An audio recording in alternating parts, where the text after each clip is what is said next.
Tisztelt Izsófalvai polgárok, tisztelt Izsófalvai lakosok, kedves választók! Engedjék meg, hogy ezzel a kis videóval egy kicsit emberibbé, egy kicsit közelebb hozzam önöknek az én választási kampányomat. Jó magam, Moravec Péter vagyok, 1970-ben születtem, 54 éves vagyok, egy gyermek édesapja, itt lakom Izsófalván, és egy helyi vállalkozást működtetek a párommal. Az önök jóvoltából, az önök bizalmából én az elmúlt ciklusban mandátumot nyertem önkormányzati képviselőként, amit szeretnék ezúttal is megköszönni, és bízva abban, hogy meg is szolgáltam, megháláltam az önök bizalmát. Bízva az önök döntésében arra kérem, támogassanak, hogy ezt a munkát folytathassam 2024 után is, és arra kérem önöket, hogy támogassák a jelenlegi képviselőtestület abban, hogy folytathassuk együtt a munkát.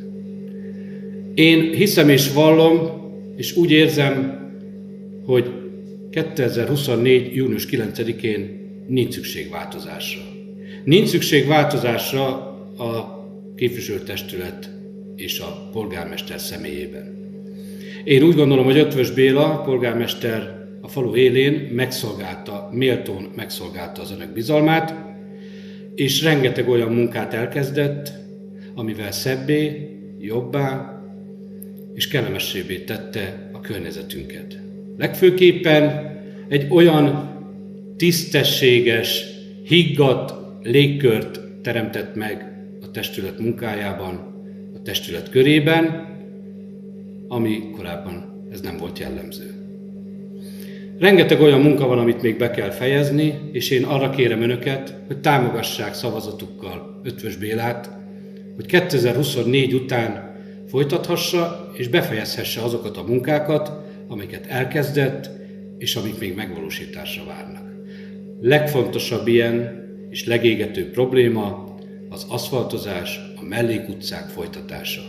Nagyon sok olyan utca van még, ahol jogos a felháborodás, jogos a kritika, nehéz ezt kivédeni, nehéz erre mit mondani, erre csak egyszerűen azt lehet válaszolni, igazuk van, igazatok van, meg kell tenni.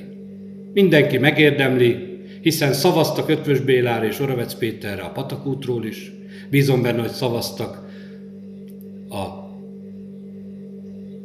Szabadságút bekötő részéről is, és szavaztak a temető alatti Kisbolt felé vezető Murvás útról is, ahol még nem tudtuk befejezni.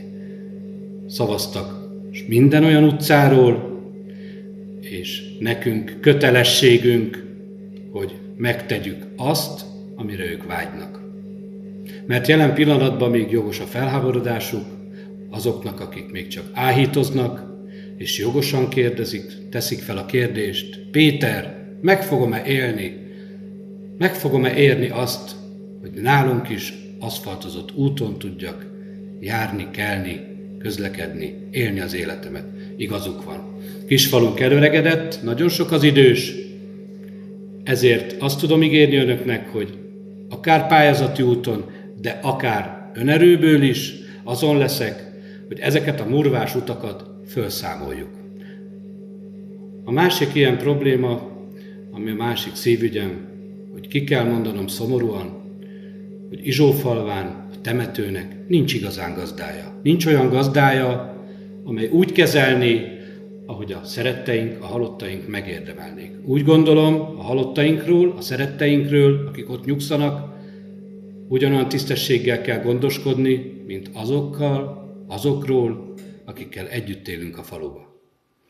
Úgyhogy én úgy érzem, hogy rengeteg sok tennivaló van még a temetőn is, nagyon rossz a feljárhatóság, mindenki tudja, hogy egy hegyre van kialakítva a temető, már alapból nagyon nehéz a megközelítése, aszfaltos utat kell oda is fölvinni, bővíteni kell a gyalogos följárót, sűrűbben kell kaszálni, rengetegszer találkozok olyan lakóval, hiszen én is kijárok nap mint nap a temetőre, hogy Péter, olyanok az állapotok, hogy nem tudja megközelíteni a szeretteit. Ez tűrhetetlen, és ezen változtatni kell. Én úgy gondolom, hogy ez a testület, ami most még regnáló testület, megszolgálta méltóan a bizalmukat. Én kérem önöket, hogy támogassák június 9-én, hiszen mindannyian a jelenlegi képviselőtestületből indulunk mandátumért. Kérem, támogassanak minket, képviselőtársaimat, hogy tudjuk folytatni azt a munkát, amit elkezdtünk. Egy kicsit bővebben hadd beszéljek önöknek a tényekről. A tényekről, azokról a tényekről, amikre azt szoktuk mondani, hogy a tények makacs dolgok, de ezeket megváltoztatni nem lehet. Én úgy gondolom, hogy egy olyan kampányt kell folytatni Izsófalván, ahol nem ígéretekről van szó. Ígéretekről már rengeteg van a padláson, ígéreteket már hallani se szeretnek a falubeliek. És most engedjék meg, hogy a tényeket röviden fölvázoljam önöknek. El szeretném mondani önöknek, hogy mi történt 2019 előtt, és mi történt 2019 után. Az egyik ilyen példát szeretném elmondani önöknek, ami engem első perctől kezdve dühített és fölháborított, hogy 2019 előtt több mint 100 millió forintért utat csináltattak a mezőre, mindenki tudja, a régi Bárditanya fölé, és azért dühített, mert az a több mint 100 milliós beruházás szinte senkinek nem szolgálja az érdekét. Szinte senki nem élvezi a hasznát, ha igen, azt is meg tudom számolni az egy kezemen. Ezzel szemben mi 5 utcát aszfaltoztunk le Izsófalván. 5 utcát aszfaltoztunk le, és ebből az Akác útot úgy valósítottuk meg, hogy saját önerőből. Köszönhető ez a polgármesternek, és az önkormányzatnak, és a képviselőtestületnek a tervszerű, pontos, takarékos gazdálkodásnak. Akkor, amikor a Covid miatt rengeteg pénzt elvontak. Elvonták a súlyadót, rengeteg pénztől elesett Izsófalva. Ezzel szemben rengeteg olyan beruházást létrehoztunk, rengeteg olyan dolgot megvalósítottunk, amihez nem kaptunk egy fillért se, amit kispóroltunk, és amit meg tudtunk mégis valósítani. Egy másik ilyen dolgot szeretnék említeni önöknek, csak hogy megint a tényeket egymás mellé állítva. 2019 előtt Izsófalva kultúrháza, önkormányzata, művelődési háza újból gazdagodott majdnem 20 centi szigeteléssel. Akkor, amikor már le volt szigetelve az intézmény homlokzata. Értelmetlen beruházás. Ezzel szemben 2019 után Ötvös Béla és képviselőtestülete azt az Izsó Miklós emlékházat, ami szebb napokat is megélt, újra felújította, újra rendbe tette, köszönet ez Hadovás Sándornak, köszönet Ötvös Bélának, köszönet mindenkinek, aki dolgozott rajta, és úgy tudom, napokon belül újra átadjuk a nagy közönségnek. Aztán szeretném megemlíteni egy olyan beruházást, ami gyakorlatilag egy kicsit nagyobb port is kavarhatott volna, mint amit kavart Izsófalva életében, ugyanis 2019 előtt Izsófalvát megkereste egy olyan intézménynek a működtetője, beruházója, aki elment a környező településekhez bekopogtatni, hogy szeretnének egy olyan intézményt fölépíteni, ahol olyan hátrányos, nehéz sorsú és problémás gyermekeket nevelnek, akik drogosok, akik nem járnak iskolába, akik állandóan szökésbe vannak, akik a boltjainkban lopnak, és erre a megkeresésre a környező településeken mindenhol nemet mondtak. És láss csodát, Izsófalván hallgató fülekre leltek, és Izsófalván anélkül, hogy kikérték volna a lakosok véleményét, zöld utat adtak ennek az intézménynek a megépítésére. Érezzük ennek a hatását, érezzük, hogy romlott a közbiztonság, halljuk a boltosoktól, hogy lopnak a boltokba, halljuk a pedagógusoktól, hogy nem járnak iskolába, tudjuk, hogy drogoznak, tudjuk, hiszen maga a vezetőik is előadásukon, meg testületi ülésen is közölték és elmondták, hogy tisztába kell lenni, hogy ezek nagyon komoly problémás gyermekek. Ezzel szemben Izsófalva Ötvös Béla vezetésével 2019 után a régi ludas épületbe egy gyönyörű és csodálatos öregek napközi otthonát építtetett. El tudja mindenki dönteni, hogy melyik beruházás szolgálja Izsófalva érdekét, és melyik beruházás okoz nagyobb örömet vagy gondot Izsófalva életében. Aztán nem utolsó sorban hadd említsem meg, hogy 2019 előtt Izsófalva önkormányzata vásárolt egy, biztos mindenki emlékszik rá, egy szürke Volkswagen Transporter mikrobuszt. Ezzel a mikrobusszal addig nem is volt probléma, míg nem megörököltük azt a problémát, hogy 2019-ben már kiderült, hogy olyan állapotban van, hogy ettől az autótól meg kell válni, ezt az autót nem érdemes megjavítatni, és hát sajnos az eladás után szembesültünk azzal, hogy a jelenlegi új gazdája, akinek eladta az önkormányzat, most bírósági perrel fenyeget, mert azt szerette volna, hogy visszavegyük az autót, ugyanis az autóról kiderült, hogy egy visszatekert, agyonstrapált, árában a felét sem érő gépjárműről van szó. Most a polgármesterünk azon dolgozik, hogy bírósági peren kívül megegyezzen az új tulajdonossal, úgyhogy ez történt 2019 előtt, de büszkén mondhatom, hogy 2019 után a helyes és takarékos gazdálkodásnak köszönhetően 11 millió forintos vadonatúj Ford Transit mikrobuszt vásároltunk Izsófalvának.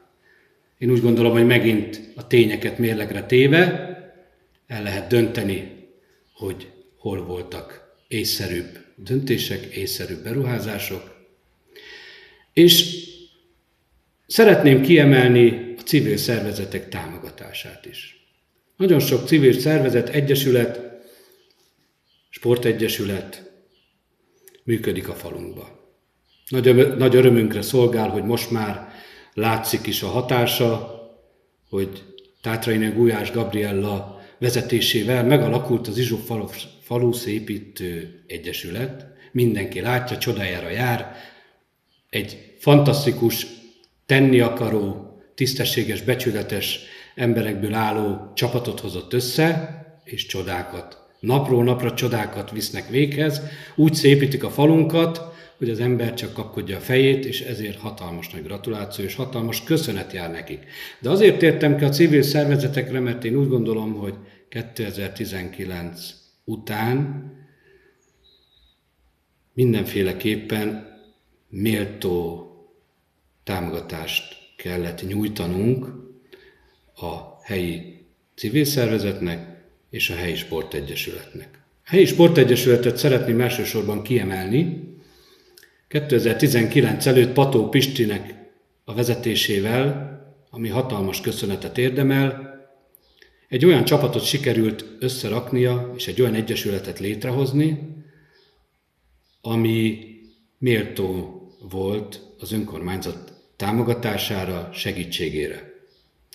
Ezt a csapatot Pisti barátom átadta 2019 után Barnóczky Attilának, és én úgy érzem, hogy Izsófalva Sportegyesülete jó kezekben került. Jó kezekbe került, mert olyan játékosokat hoztak, hogy a csapat olyan szintre fölverekedte magát, hogy ha jól tudom, akkor a megyei első osztály kapujában állnak, és csodálatossá és minőségi pályává varázsolták az izsófalvai futballpályát.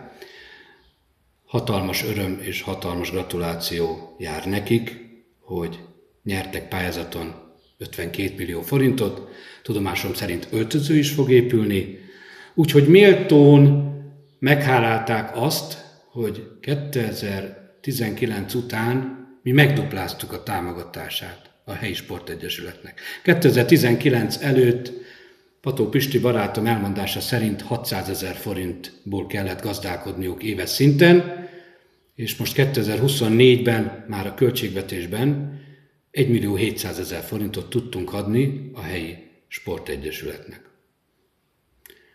Csak gratulálni tudok nekik a teljesítményért, és köszönjük, hogy méltón megszolgálták ezt a támogatást, és csak ígérni tudom, hogy a továbbiakban is számíthatnak az önkormányzat támogatására. De ne feledkezzünk meg a többi civil szervezetről sem, büszkék vagyunk a helyi Polgárőrség Egyesületre. Úgy gondolom, hogy nekik is emelni kell a támogatásukon, hiszen éppen hogy csak víz felett vannak, de teszik a dolgukat éjjel-nappal, esőbe, hóba, hidegbe, sárba, hol gyalog, hol motorral, hol autóval, őket is támogatni kell, és támogatni kell a helyi önkéntes tűzoltóegyesületet, és továbbra is támogatni kell Tátrainé Gulyás Gabriella vezetésével a helyi faluszépítő egyesületet. Mindezt összegezve én arra kérem önöket, hogy június 9-én, amikor elmennek szavazni, mindezeknek a információknak a tudatában, birtokában, higgadtan mérlegelve olyan polgármestert válasszanak, akire úgy érzik, hogy rá lehet bízni a falut, és én ebben kérem az önök támogatását, hogy támogassák Eötvös Bélát június 9-én, és támogassák a társaimat, a kis csapatunkat, a jelenlegi regnáló képviselőtestületet. Bízzanak meg újra bizalmukkal, szavazzanak ránk, támogassanak minket szavazatukkal, szükség van rá, és mi azt tudjuk ígérni, hogy hűen meg fogjuk szolgálni az önök bizalmát, az önök segítségét, nem fogunk önökről megfeledkezni. Én úgy érzem, hogy tettünk sok olyan dolgot az elmúlt ciklusban, amire valóban büszkék lehetünk. Úgy szoktam fogalmazni, a rendszer nem tökéletes, van hova fejlődnünk, de azért mindenki láthatja a különbséget, hogy mi volt korábban, és mi van ma. Én nagyon szépen köszönöm, hogy meghallgattak, jó egészséget kívánok mindenkinek, és egy általam kedves szlogennal hadd köszönjek el önöktől, Izsófalva mindenek felett. Jó hétvégét mindenkinek, köszönöm, hogy meghallgattak. Szép napot!